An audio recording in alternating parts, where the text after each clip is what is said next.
ಮುಂದಿನ ರಾಶಿ ವೃಶ್ಚಿಕ ರಾಶಿ. ವೃಶ್ಚಿಕ ರಾಶಿಯ ಒಂದು ಏಪ್ರಿಲ್ ತಿಂಗಳ ಟಾರೆಟ್ ಭವಿಷ್ಯ ಹೇಗಿದೆ ಅಂತ ತಿಳ್ಕೊಳ್ಳೋಣ. ಮೇಡಮ್, ಮುಂದಿನ ರಾಶಿ ವೃಶ್ಚಿಕ ರಾಶಿ. ಆ ವೃಶ್ಚಿಕ ರಾಶಿಯವರಿಗೆ ಈ ಒಂದು ಟಾರೆಟ್ ಭವಿಷ್ಯ ಹೇಗಿದೆ ಅಂತ ತಿಳಿಸ್ಕೊಡಿ. ನಮಸ್ಕಾರ ವೀಕ್ಷಕರೇ, ನಾನು ನಿಮ್ಮ ಬ್ರಾಹ್ಮಣಿ ಅಂಜಲಿ. ಬನ್ನಿ, ಈ ಟ್ಯಾರೋಟ್ ಬಗ್ಗೆ ಒಂದು ಚಿಕ್ಕದಾಗಿ ಹೇಳ್ತೀನಿ. ಇದೊಂದು ಗಿಣಿಶಾಸ್ತ್ರ ಮೇಡಮ್. ಹಿಂದಿನ ಕಾಲದಲ್ಲಿ ನಾವು ಗಿಳಿರಾಮನ್ ಕಟ್ಟೆ ಅಂತ ಕರಿತೀವಿ, ಅಥವಾ ಒಂದು ಜಗಲಿ ಕಟ್ಟೆ ಅಂತ ಕರಿತಿದ್ದೋ. ಅಲ್ಲಿ ಕೂತ್ಕೊಂಡು ಗಿಣಿರಾಮ ಯಾವ ಕಾರ್ಡ್ ತಗೊಂಡ್ಬರ್ತಿದ್ನೋ ಅದೊಂದು ದೇವ್ರ ಕಾರ್ಡ್ಗಳು ಹೇಳ್ತಿದ್ರು. ಅಲ್ಲಿ ಯಾವ ದೇವ್ರು ತಗೊಂಡ್ಬರ್ತಾ ಅದಕ್ಕಂತೆ ಭವಿಷ್ಯವನ್ನ ಹೇಳ್ತಾ ಇದ್ರು. ಆ ನಿಖರವಾದ ಭವಿಷ್ಯವನ್ನ ಹೇಳ್ಬೇಕು ಅಂತ ಅಂದ್ರೆ ಆ ಒಂದು ಟ್ಯಾರೋಟ್ ಕಡೆ ಭವಿಷ್ಯವಾಣಿ ಸತ್ಯವಾಗಿರುತ್ತೆ. ನೋಡಿ, ಭವಿಷ್ಯ ಅಂತ ಅಂದ್ರೆ ಮುಂದೆ ಆಗೋದು, ಹಿಂದೆ ಆಗೋಗಿರೋದು, ಇವತ್ತು ನಡೀತಾ ಇರೋದು, ಇಷ್ಟನ್ನು ಕೂಡ ಹೇಳುವಂಥದ್ದೇ ಭವಿಷ್ಯವಾಣಿ. ಆ ಭವಿಷ್ಯವಾಣಿ ಸತ್ಯವಾಗಿ ನಿಖರವಾಗಿ ನಡೆಯುವಂಥದ್ದು ಹೇಳುತ್ತಾ ಇರೋದಾರೆ ಈ ಟ್ಯಾರೋಟ್. ಹಾಗಾಗಿ ಇದು ಇವತ್ತಿನ ಟ್ರೆಂಡ್ ಅಲ್ಲಿ ಟ್ಯಾರೋಟ್ ಅಂತೀವಿ. ಹಿಂದಿನ ಕಾಲದಲ್ಲಿ ಇದನ್ನು ಗಿಣಿಶಾಸ್ತ್ರ ಇರುವಂತಹ ಒಂದು ಶಾಸ್ತ್ರದ ಕಾರ್ಡ್, ಗಿಣಿರಾಮನ್ ಕಾಡೇ ಇದೆ. ಓಕೆ, ಸೊ ಅದರಲ್ಲಿ ವಿಭಿನ್ನತೆಗಳು, ವೈಶಿಷ್ಟ್ಯತೆಗಳು ತುಂಬಾ ಬಂದಿದೆ. ಅದ್ರ ಮೇಲೆ ಇವತ್ತು ವೃಶ್ಚಿಕ ರಾಶಿಯವರಿಗೆ ಈ ಒಂದು ಏಪ್ರಿಲ್ ತಿಂಗಳಲ್ಲಿ ಏನಿದೆ ಅಂತ ನೋಡ್ತಾ ಹೋಗೋಣ. ನೋಡಿ, ಪ್ರತಿಯೊಂದು ರಾಶಿಗೂ ತನ್ನ ಒಂದು ರಾಶಿ ಭವಿಷ್ಯದ ಮೇಲೆ ತುಂಬಾ ಇಂಟ್ರೆಸ್ಟ್ ಇರುತ್ತೆ. ಈ ತಿಂಗಳು ಚೆನ್ನಾಗಿದೆಯಪ್ಪ, ಮುಂದಿನ ತಿಂಗಳು ಚೆನ್ನಾಗಿದೆಯಾ ಅಂತ. ಬಟ್ ಏನೇ ಇರ್ಲಿ, ನಿಮ್ಮ ಜನ್ಮ ಜಾತಕದಲ್ಲಿ ಯಾವ ದಶಾಭುಕ್ತಿ ನಡೀತಾ ಇದೆಯಲ್ಲ ಅದು ಮೋಸ್ಟ್ ಇಂಪಾರ್ಟೆಂಟ್ ಅಂತ ಹೇಳ್ತೀನಿ. ಯಾಕೆಂದ್ರೆ ದಶಾ ಗುಣಗಳಿಗೆ ಅನುಗುಣವಾಗಿ ನಮ್ಮ ಲೈಫ್ ನಿಂತಿರುತ್ತೆ. ಖಂಡಿತ. ಯಾಕಂದ್ರೆ ಇವತ್ತು ಜ್ಯೋತಿಷ್ಯ ಕುಂಡಲಿ ಆಗಿದ ತಕ್ಷಣ ನಾವ್ ಯಾಕೆ ಕುಂಡ್ಲಿನ ಹಾಕಿಸ್ತೀವಿ ಅಂತ ಅಂದ್ರೆ ಆ ಒಂದು ರಾಶಿಗೆ ತಕ್ಕಂತೆ ಗ್ರಹಗಳು ಎಲ್ಲೆಲ್ಲಿ ಕುಳಿತಿದಾವೆ, ಪ್ಲೇಸ್ಮೆಂಟ್ ಎಲ್ಲಾಗಿದೆ, ನೆಕ್ಸ್ಟ್ ಅದಕ್ಕೆ ಯಾವ ಒಂದು ದಶಾಭುಕ್ತಿ ಬರ್ತಾ ಇದೆ, ಆ ಭುಕ್ತಿ ಪ್ರಕಾರ ಅವ್ರಿಗೆ ಒಳ್ಳೇದಾಗತ್ತ ಕೆಟ್ಟದಾಗತ್ತ ಅದನ್ನೆಲ್ಲ ಭವಿಷ್ಯದಲ್ಲಿ ನಾವು ನೋಡುವಂತ. ಅದೇ ರೀತಿ ಟ್ಯಾರೋಟ್ ಹೇಗೆ ಇರುತ್ತೆ ಅಂದ್ರೆ ನಮ್ಮ ಜೊತೆ ಅದಕ್ಕೆ ಸಂಬಂಧ ಹೊಂದಿರುತ್ತೆ. ನೋಡಿ, ಇವತ್ತು ಏನಾದ್ರು ನುಡಿತೀವಿ ಅಥವಾ ಇವತ್ತು ಏನಾದ್ರು ನುಡಿಸುತ್ತೆ ಅಂದ್ರೆ ನಾವು ನುಡಿಯೋದಲ್ಲ, ದೇವರುಗಳು ನುಡಿಸೋದು. ಆ ಸಂಬಂಧಪಟ್ಟಂತ ಕಾಡೇ ದೇವ್ ತೆಗಿಸ್ತಾನೆ ಅಂತ ಅಂದ್ರೆ ಇವ್ರಿಗಿಂತ ಭವಿಷ್ಯ ಇವ್ರಿಗೆ ಇದೆ ಅಂತ ಹೇಳಕ್ ಕೊಡುತ್ತೆ. ನೋಡ, ವೃಶ್ಚಿಕ ರಾಶಿಯವರಿಗೆ ಮೇಡಮ್ ಯಾವೆಲ್ಲ ಶುಭ ಸಂದೇಶ ತರ್ತಾರೆ ಅಂತ ನೋಡೋಣ. ನೀವು ಕೂಡ ನಿಮ್ಮ ಮನೆ ದೇವ್ರನ್ನ ಪ್ರಾರ್ಥನೆ ಮಾಡಿ, ಮೇಡಮ್ ಯಾವ ಕಾಡನ್ನ ಒಳ್ಳೇದು ತೆಗಿಲಿ, ನಮ್ಗೆ ಶುಭ ಸಂದೇಶವನ್ನ ಕೊಡ್ಲಿ ಅಂತ ಹೇಳಿ ಪ್ರಾರ್ಥನೆ ಮಾಡಿ. ವೃಶ್ಚಿಕ ರಾಶಿಯವ್ರಿಗೂ ಒಳ್ಳೇದಾಗ್ಲಿ.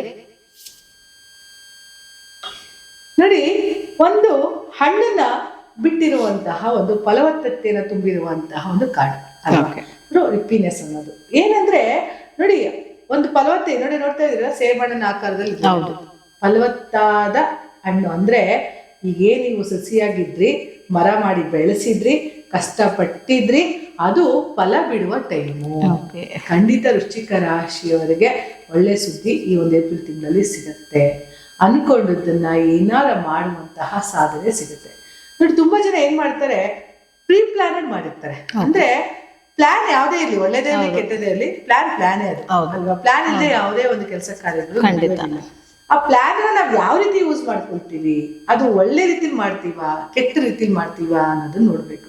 ನೋಡಿ, ಒಂದು ವೃಶ್ಚಿಕ ರಾಶಿಯವ್ರದ್ದು ಗುಣ ಸ್ವಭಾವ ಹೇಗಿರುತ್ತೆ ಅಂತ ಅಂದ್ರೆ, ವೃಶ್ಚಿಕ ರಾಶಿಯವ್ರಿಗೆ ಯಾರು ಇರ್ಲಿ ಸರ್ ಮೇಡಮ್, ವೃಶ್ಚಿಕ ರಾಶಿಯವ್ರ ವೃಷಭ ಲಗ್ನದವರಾಗಿರ್ಬೋದು, ಫುಲ್ ಓಪನ್ ಅಪ್ ಆಗಲ್ಲ. ಮೇಷರಾಶಿಯವರು ಫುಲ್ ಓಪನ್ ಅಪ್, ಅವ್ರ ತಲೆ ಅವ್ರ ಮನಸ್ಸಲ್ಲೂ ಏನಿರಲ್ಲ, ಅವ್ರ ತಲೆಯಲ್ಲೂ ಇಲ್ಲ, ಬಡ ಬಡ ಬಡ ಬಡಾಯಿಸ್ತಾರೆ. ವೃಶ್ಚಿಕದವರು ಆಗಲ್ಲ, ಯೋಚನೆ ಮಾಡಿ ಮಾತಾಡ್ತಾರೆ. ಮತ್ತೆ ಯಾವುದೇ ವಿಚಾರವನ್ನ ಹೇಳ್ಬೇಕು ಅಂದ್ರೂ ಕೂಡ 100ರಲ್ಲಿ 80 ಹೇಳ್ತಾರೆ, ಅಥವಾ 75% ಹೇಳ್ತಾರೆ, 25% ಒಳಗಡೆನೆ ಉದಿರ್ತಾರೆ.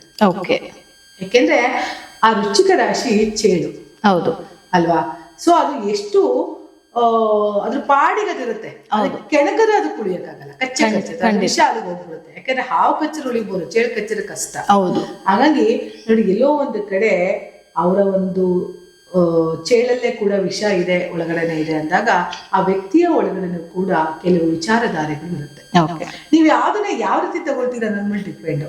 ನೀವು ವಿಷವನ್ನೇ ಕಕ್ಕಿದ್ರೆ ವಿಷ ಹಾಕ್ತೀವಿ, ಒಳ್ಳೇದನ್ನ ಕಕ್ಕಿದ್ರೆ ಒಳ್ಳೇದಾಗತ್ತೆ.